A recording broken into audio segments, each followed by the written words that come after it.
Question 10লৈকে ইতিমধ্যে আলোচনা কৰা হৈছে। কুৱেশ্যন 11ত দিয়া আছে প্ৰতিটো 6 ওম ৰোধৰ তিনিটা ৰোধক কেনেদৰে সংযোগ কৰিলে সজ্জাটোৰ সমতুল্য ৰোধ 1 নম্বৰতে দিয়া আছে 9 ওম আৰু 2 নম্বৰতে দিয়া আছে 4 ওম হ'ব। কুৱেশ্যন 11 সলিউশ্যন তিনিটা ৰোধক দিয়া আছে আৰু তিনিওটাৰে ৰোধৰ মানটো একেই 6 ওম।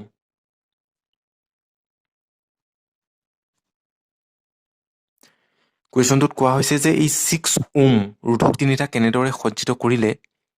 আমি 9 ওম আৰু দ্বিতীয়তে কৈছে 4 ওম। 6 ওম ৰোধক তিনিটা কেনেদৰে সংযোগ কৰিলে সমতুল্য ৰোধ 1 নম্বৰতে কোৱা হৈছে 9 ওম, 2 নম্বৰতে কোৱা হৈছে 4 ওম পোৱা যাব। এতিয়া আমি পাইছিলোঁ এটা কথা যে শ্ৰেণীবদ্ধ সজ্জাত যেতিয়া ৰোধকবিলাক সংযোগ কৰা হয় ৰোধকৰ যিটো সৰ্বোচ্চ মান তাতোকৈও সমতুল্য ৰোধৰ মানটো বহুত বেছি ডাঙৰ হৈ যায়গৈ। এতিয়া ইয়াত সৰ্বোচ্চ আৰু সৰ্বনিম্ন দুইটাৰে মান 6 ওমৰ তিনিটা ৰোধক, গতিকে ইয়াত সৰ্বোচ্চ মানো 6 আৰু সৰ্বনিম্ন মানো 6। গতিকে 1 নম্বৰতে দিয়া আছে সমতুল্য ৰোধ 9 ওম কেনেকৈ পোৱা যাব। এতিয়া যদি আমি 6 ওমৰ তিনিওটা ৰোধক শ্ৰেণীবদ্ধ সজ্জাত সংযোগ কৰি দিওঁ মানটো যথেষ্ট ডাঙৰ মান পোৱা যাব। চ' সেইকাৰণে আমি এইটো কৰিব লাগিব যে সমতুল্য আৰু শ্ৰেণীবদ্ধ দুইটা সজ্জা আমি ইয়াত আনিব লাগিব। চ' সেইকাৰণে আমি কৰিম কি যে দুটা ৰোধক সমান্তৰাল সজ্জাত ৰাখি দিম, তাৰ লগত তৃতীয়টো ৰোধক শ্ৰেণীবদ্ধ সজ্জাত সংযোগ কৰি দিম। আৰু আমি এটা কথা জানো যে সমান্তৰাল সজ্জাত সংযোগ কৰি দিয়াৰ লগে লগে মানটো যথেষ্ট কমি যায়। গতিকে এই অংশত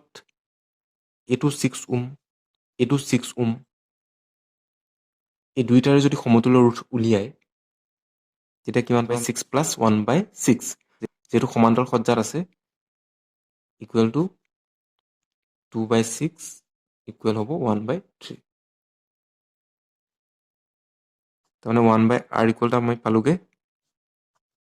1/3। চ' r ইকুৱেল টু কিমান হ'ব 3। কিন্তু r p বুলি মই লিখিব পাৰোঁ পেৰেলেল। আৰু এই ৰোধকৰ মানটো কিমান 6 ওম। গতিকে এই দুটা মিলি পেলাই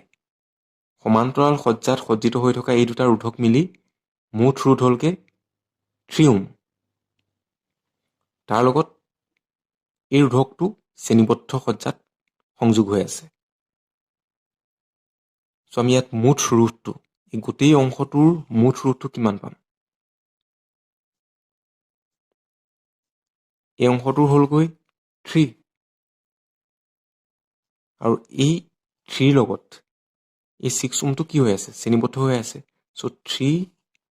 + 6 9 ওম। তাৰমানে এই সজ্জাটো আমি এনেধৰণেও দেখুৱাব পাৰোঁ।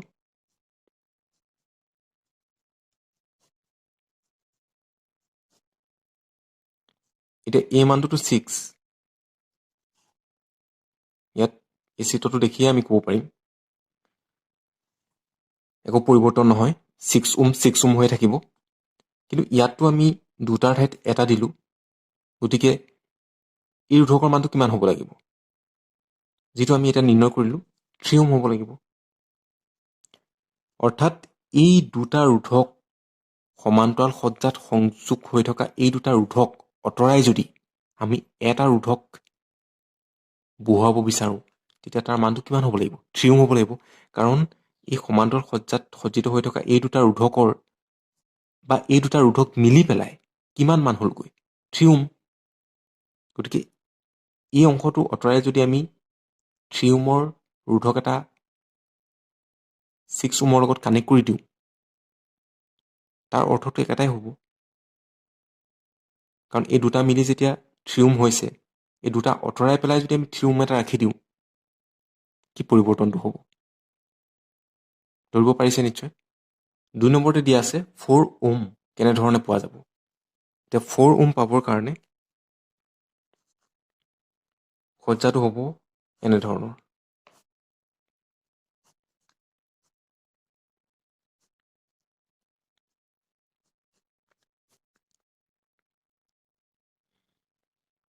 ছিক্স ওম 6 ওম এতিয়া যদি আপোনালোকে কৰি চায় তেতিয়াহ'লে দেখিব এই দুটাটো শ্ৰেণীবদ্ধত আছে গতিকে এই দুটা মিলি পেলাই কিমান হ'লগৈ 12 ওম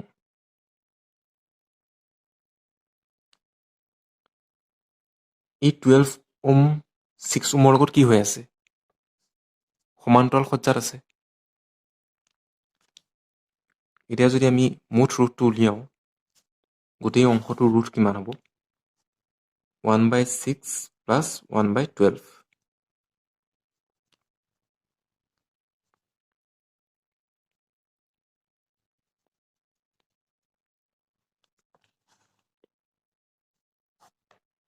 ইয়াত আপোনালোকে লসাগু ল'লে পাবগৈ 12 6 যাব 2 টাইমছ 12 যাব 1 টাইম চ' আমি পামগৈ 3/12 3 4 জাৰ 12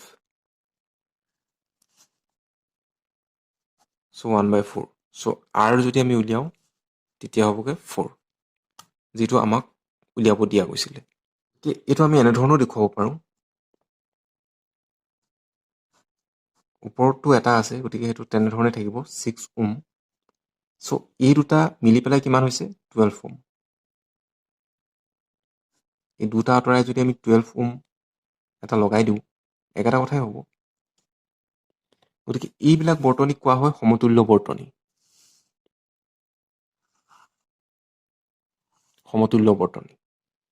আৰু পৰীক্ষাত আহিলে আপোনালোকে এই দুটা বৰ্তনী দেখুৱাই দিয়াৰ প্ৰয়োজন নাই মূল বৰ্তনীটো আঁকি দেখুৱাব কুৱেশ্যন 12ত দিয়া আছে বহুকেইটা বৈদ্যুতিক বাল্ব 220 ভল্ট লাইনত ব্যৱহাৰৰ বাবে তৈয়াৰ কৰা হৈছে আৰু 10 ৱাটেৰে চিহ্নিত কৰা হৈছে যদি চালিত হোৱা সৰ্বোচ্চ প্ৰবাহ 5 এম্পিয়াৰ হয় কিমানটা বাল্ব সমান্তৰালভাৱে 220 ভল্ট লাইনৰ লগত সংযোগ কৰিব লাগিব এতিয়া কুৱেশ্যনটোত দিয়া আছে যোগান ধৰা বিভৱ 220 ভল্ট ক্ষমতা দিয়া আছে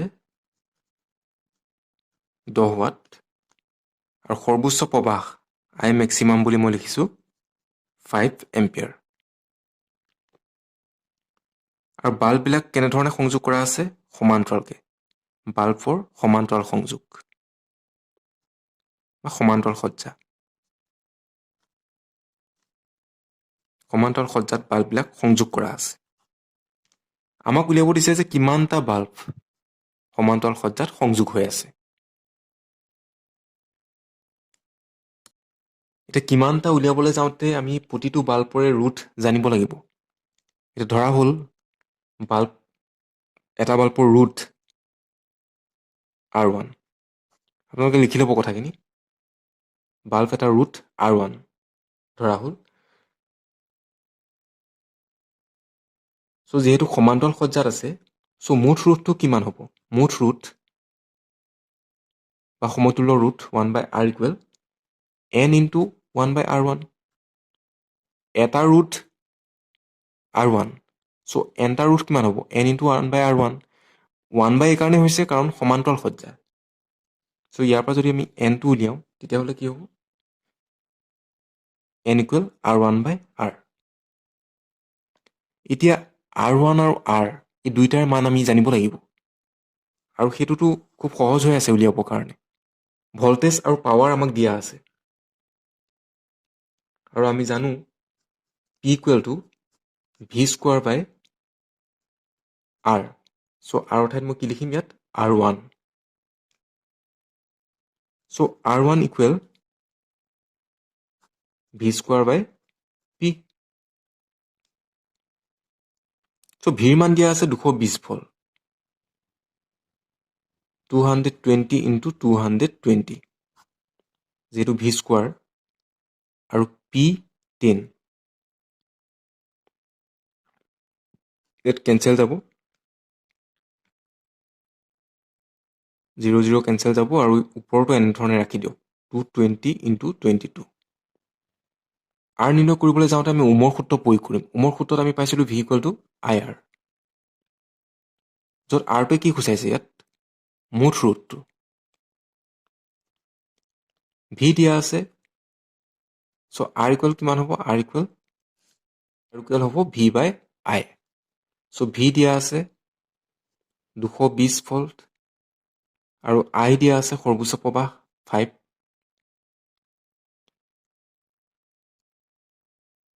চ' এইটো এনেধৰণে ৰাখি দিয়ক এতিয়া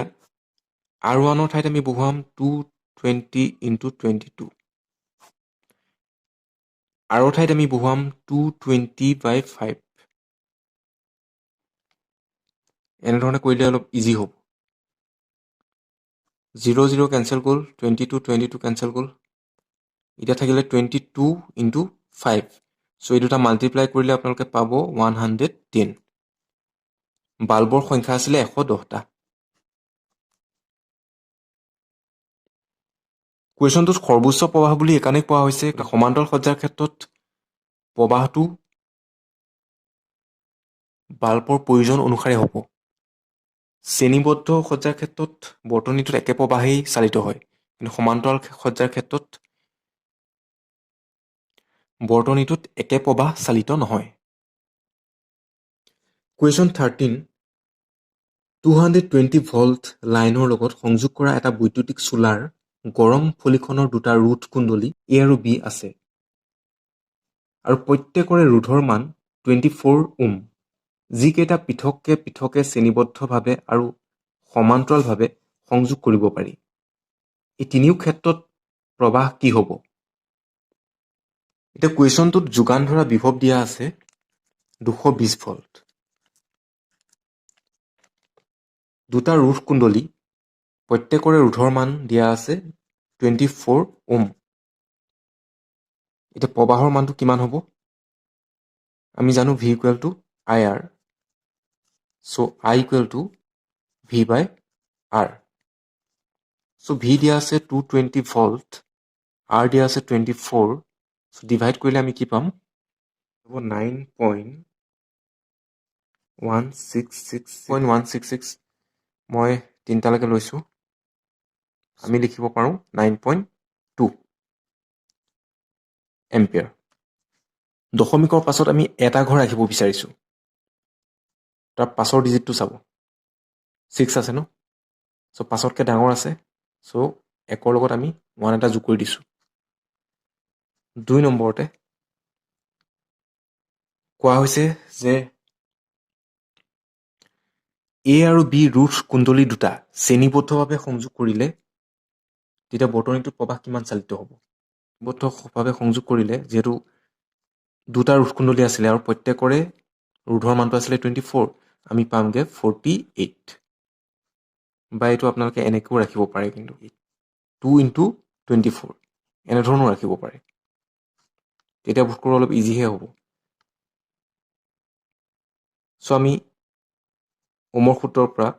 V = IR I = V/R V দিয়া আছে 220 আৰু R আমি পালোঁ 2 × 24 এতিয়া কেঞ্চেল যাব আৰু আপোনালোকক যিহেতু কেলকুলেটৰ দিয়া নহ'ব পৰীক্ষাত গতিকে ডিভিজন মেথড ব্যৱহাৰ কৰিব হৰণ পদ্ধতি কটাকটি কৰিব আৰু ফাইনেলি যেতিয়া ডিভাইড কৰিব তেতিয়া পাবগৈ যে 4.5833 তিনিটালৈকে মই ৰাখি দিছোঁ 4.583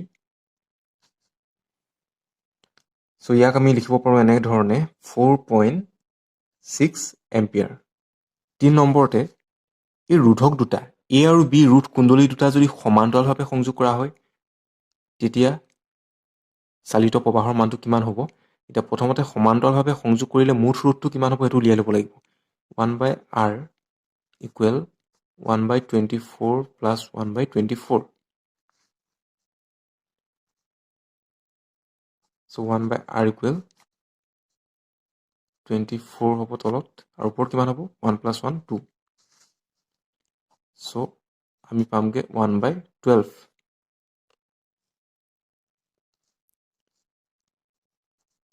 r ইকুৱেল হ'ব 12 ওম আৰু আমি জানো v equal to IR so' I equal two v/r ভিৰ মান দিয়া আছে 220 আৰু মান আমি পালোগে 12 চ' ইয়াতো ডিভিজন মেথড আপোনালোকে এপ্লাই কৰিব ফাইনেলি যিকেইটা মান ৰৈ যাব এইকেইটা ডিভাইড কৰিলে আপোনালোকে পাব 18.333 এনেধৰণৰ মান চ' আমি লিখিব পাৰোঁ 18.3 এম্পিয়াৰ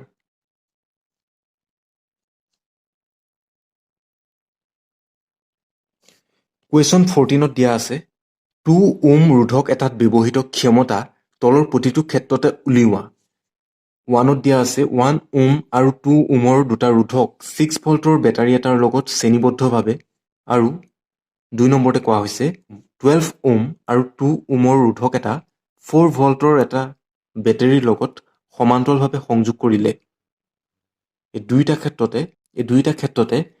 2 ওম ৰোধক এটাত ব্যৱহৃত হোৱা ক্ষমতা নিৰ্ণয় কৰিব লাগে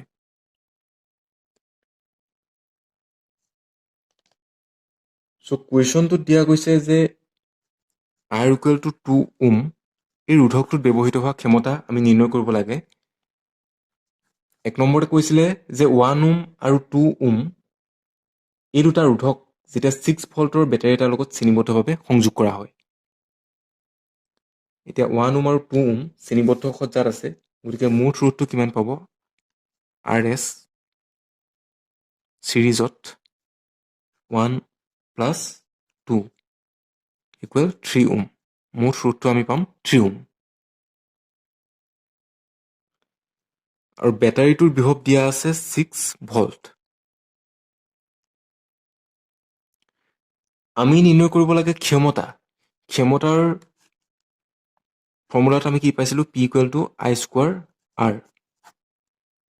চ' এতিয়া R আছে আমাৰ হাতত V আছে Iটো নাই এতিয়া আমি Iটো নিৰ্ণয় কৰি লওঁ যিহেতু V equal to IR so' I equal two V/R ভিৰ মান দিয়া আছে 6 ভল্ট আৰু মান আমি পালোঁ 3 চ' প্ৰবাহ হৈছে 2 এম্পিয়াৰ চ' 2 ওম ৰোধকত ব্যৱহৃত হোৱা ক্ষমতা P equal to I² R 2² into চ' এতিয়া চাওক I মানটো আমি পালোঁ 2 এম্পিয়াৰ এতিয়া ৰোধৰ কোনটো মান আপোনালোকে ব্যৱহাৰ কৰিব মই ইয়াত 3 ওম লিখি দিছিলোঁ যিটো আচলতে ইনকাৰেক্ট কাৰণ কোৱা হৈছে কি যে 2 ওম ৰোধকটোত ব্যৱহৃত হোৱা ক্ষমতা 2 ওম ৰোধকটোত কিমানখিনি ক্ষমতা ব্যৱহৃত হৈছে চ' সেইকাৰণে আমি ইয়াত এই 3টো নাহে যিটো ৰোধকত ব্যৱহৃত হোৱা ক্ষমতা নিৰ্ণয় কৰিবলৈ দিয়া হৈছে সেই ৰোধকৰ মানটো আহিব চ' 2² ইনটু 2 চ' 2² মিনছ 4 ইনটু 2 ইকুৱেল 8 আৰু ক্ষমতাৰ একক ৱাট 8 ৱাট 2 নম্বৰতে দিয়া আছে যে 12 ওম আৰু 2 ওমৰ দুটা ৰোধক 4 ভল্টৰ বেটাৰীৰ লগত সমান্তৰালভাৱে সংযোগ হৈ আছে চ' বিভৱ দিয়াই আছে 4 ভল্ট আৰু আমি 2 ওম ৰোধকটোৰ ব্যৱহৃত হোৱা ক্ষমতা নিৰ্ণয় কৰিব লাগে চ' ক্ষমতা পাৱাৰ ইকুৱেল এটা ফৰ্মুলা আমি পাইছিলোঁ V²/R চ' ভিৰ মানটো দিয়া আছে 4 ভল্ট 4² হ'ব 4 ভল্ট চ' 4² হ'ব আৰু R যিহেতু 2 ওম ৰোধকটোৰ বাবে আমি উলিয়াব লাগে চ' R ঠাইত আহিব 2 এটা আপোনালোকে ভাঙি দিয়ক 4 ইনটু 4 ডিভাইডেড বাই 2 চ' 2 টাইমছ যাব 2ৰে ইকুৱেল 8 ৱাট এতিয়া হয়তো বহুতে ভাবিব পাৰে যে এনেকৈ আমি কিয় কৰিলোঁ আমি মুঠ ৰোধ নুলিয়ালোঁ কিয় কাৰণ ই যিকেইটা ৰোধক সমান্তৰাল সজ্জাত সংযোগ হৈ আছে 12 ওম 2 ওম এই দুয়োটাৰে দুই মূৰৰ বিভৱভেদ সমান একে বিভৱভেদতে থাকিব দুয়োটা আৰু তাৰ লগত 2 ওমটো যদি সমান্তৰাল সজ্জাত সংযোগ কৰা হয় তেতিয়াহ'লে 2 ওমৰ 2 ওম 12 ওম পুনৰ 2 ওম এই তিনিওটা ৰোধকৰ দুই মূৰৰ বিভৱভেদৰ মান সমান একে থাকিব আৰু কুৱেশ্যনটোত বিভৱভেদ দিয়া আছে 4 ভল্ট তাৰমানে এই তিনিওটাৰ ৰোধকৰে দুই মূৰৰ বিভৱভেদৰ মান হ'ব 4 ভল্ট কিন্তু শ্ৰেণীবদ্ধ সজ্জাৰ ক্ষেত্ৰত প্ৰত্যেকটো ৰোধকৰ দুই মূৰৰ বিভৱভেদৰ মান বেলেগ বেলেগ সেইকাৰণে আমি মুঠ ৰোধ নিৰ্ণয় কৰিবই লাগিব কুৱেশ্যন 15ত দিয়া আছে এটা 220 ভল্টত 100 ৱাট চিহ্নিত আৰু অন্যটো 220 ভল্টত 60 ৱাট চিহ্নিত দুটা বৈদ্যুতিক চাকি বৈদ্যুতিক যোগানৰ লগত সমান্তৰালভাৱে সংযোগ কৰা হৈছে যদি যোগান বিভৱ 220 ভল্ট হয় কিমান প্ৰবাহ ই ল'ব 220 ভল্টত 100 ৱাট চিহ্নিত বিভৱভেদ 220 ভল্ট পাৱাৰ দিয়া আছে 100 ৱাট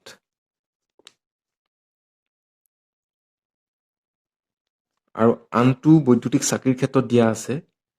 বিভৱ 220 ভল্ট আৰু পাৱাৰ 60 ৱাট এতিয়া কুৱেশ্যনটোত সুধিছে আৰু সমান্তৰাল সজ্জাত আছে দুইটা এই কুৱেশ্যনটোত সোধা হৈছে যে কিমান প্ৰবাহ ই ল'ব চ' এই ক্ষেত্ৰত চোৱা যাওক প্ৰবাহটো কিমান হয় আমি জানো P ইকুৱেল টু IV চ' I equal P by V P ৰ মান দিয়া আছে 100 V ৰ মান দিয়া আছে 220 চ' 5 টাইমছ 2 যাব 11 টাইমছ চ' 5 বাই 11 আৰু এইটোৰ কাৰণে যদি আপুনি উলিয়াই আমি জানো যে P ইকুৱেল টু IV প্ৰবাহ যদি আমি উলিয়াওঁ I equal to P by V চ' P দিয়া আছে 60 আৰু V দিয়া আছে 220 দুইৰে যাব 3 টাইমছ 11 টাইমছ চ' 3 বাই 11 এম্পিয়াৰ চ' দুইটাই আচলতে কিমান প্ৰবাহ ল'ব দুইটা সমান্তৰালভাৱে সংযোগ হৈ আছে আৰু সমান্তৰাল সজ্জাৰ ক্ষেত্ৰত আমি জানো যে প্ৰবাহটো ভাগি যায় ধৰি লওক এই দুটা ৰোধক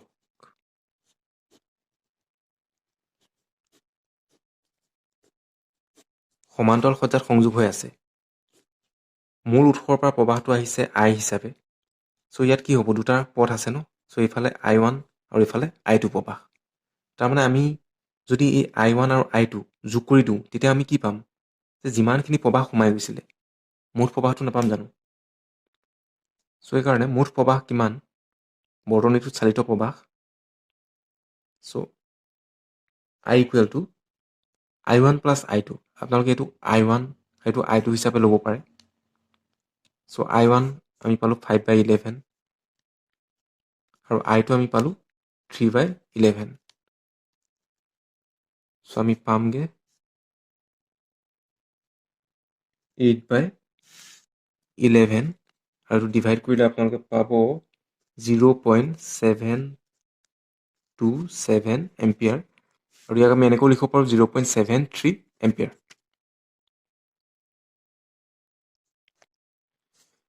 কুৱেশ্যন 16ত কোৱা হৈছে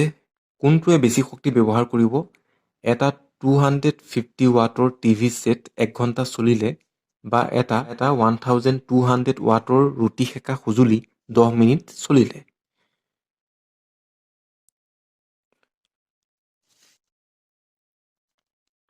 খৰচ হোৱা শক্তি বৈদ্যুতিক শক্তি আমি উলিয়াব লাগিব P ইনটু T প্ৰথমটো ক্ষেত্ৰত দিয়া আছে টিভি ছেটটোৰ ক্ষেত্ৰত 250 ৱাট পাৱাৰ আৰু টাইমটো দিয়া আছে 1 ঘণ্টা দ্বিতীয়টো ক্ষেত্ৰত পাৱাৰ দিয়া আছে 1200 ৱাট আৰু টাইমটো দিয়া আছে 10 minute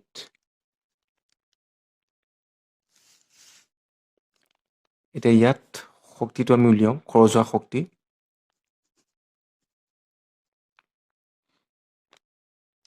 P into T 250 into 1 250 watt ঘণ্টা।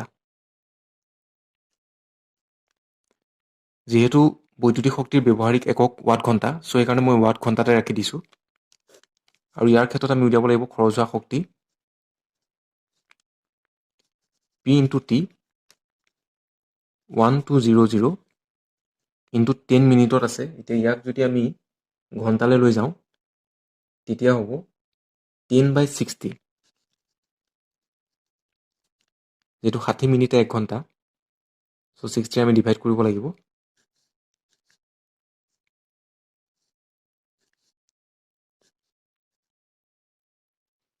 ইয়াত হ'বগৈ 200 ৱাট ঘণ্টা। এতিয়া কোনটোত বেছি? টিভি ছেটটোত। 1200 ৱাটৰ ৰুটি সেকা সঁজুলি এটা 10 মিনিট চলিলে যিমান শক্তি ব্যৱহাৰ কৰে তাতকৈ বেছি শক্তি ব্যৱহাৰ কৰিব এটা 250 ৱাটৰ টিভি ছেট 1 ঘণ্টা চলিলে। কুৱেশ্যন 17ত দিয়া আছে 8 ওহম ৰোধৰ এটা বৈদ্যুতিক চোলা 2 ঘণ্টা চলোতে মেইনৰ পৰা 15 এম্পিয়াৰ প্ৰবাহ লয়। চোলাটোত তাপ উৎপন্ন হোৱা হাৰ উলিওৱা। উৎপন্ন হোৱা তাপৰ হাৰটো উলিয়াব কৈছে।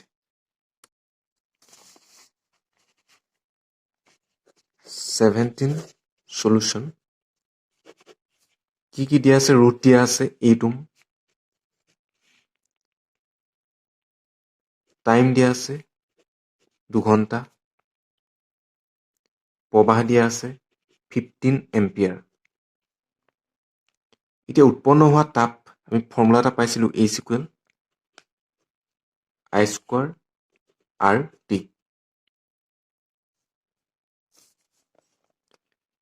এতিয়া হাৰ বুলি কৈছে, চ' H/T, আৰু ইফালেও হ'ব I² RT/T। চ' উৎপন্ন হোৱা তাপৰ হাৰ তাৰমানে পাৱাৰক নিৰ্দেশ কৰিছে।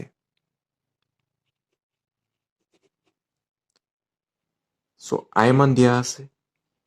15 এম্পিয়াৰ,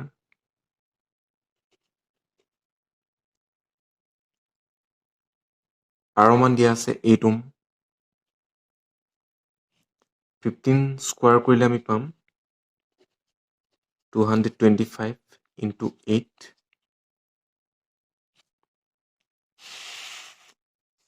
আৰু এইখিনি কৰিলে পোৱা যাব 1800 জুল পাৰ ছেকেণ্ড, বা আমি এইটো লিখিব পাৰোঁ 1800 ৱাট। কুৱেশ্যন 18ত দিয়া আছে ব্যাখ্যা কৰা। এইত দিয়া আছে বৈদ্যুতিক চাকিত বেছিভাগ টাংষ্টেনৰ ফিলামেণ্ট কিয় ব্যৱহাৰ কৰা হয়? উত্তৰটো ইয়াত দিয়া আছে, টাংষ্টেনৰ ফিলামেণ্টডালে যথেষ্ট পৰিমাণৰ তাপ ধৰি ৰাখিব পাৰে আৰু ই অতিশয় উত্তপ্ত হৈ পোহৰ নিৰ্গত কৰে। আৰু কোৱা হৈছে যে উচ্চ উষ্ণতাত ফিলামেণ্টডাল গলি নাযায়। সেইবাবেই টাংষ্টেনৰ দৰে উচ্চ গলনাংকৰ শক্তিশালী ধাতু বাল্বৰ ফিলামেণ্ট তৈয়াৰ কৰাত ব্যৱহাৰ কৰা হয়। কুৱেশ্যন বিত দিয়া আছে বিদ্যুৎ তাপীয় সঁজুলি যেনে ৰুটি সেকা সঁজুলি আৰু ইস্ত্ৰিৰ বিশুদ্ধ ধাতুৰ পৰিৱৰ্তে সংকৰ ধাতু কিয় ব্যৱহাৰ কৰা হয়?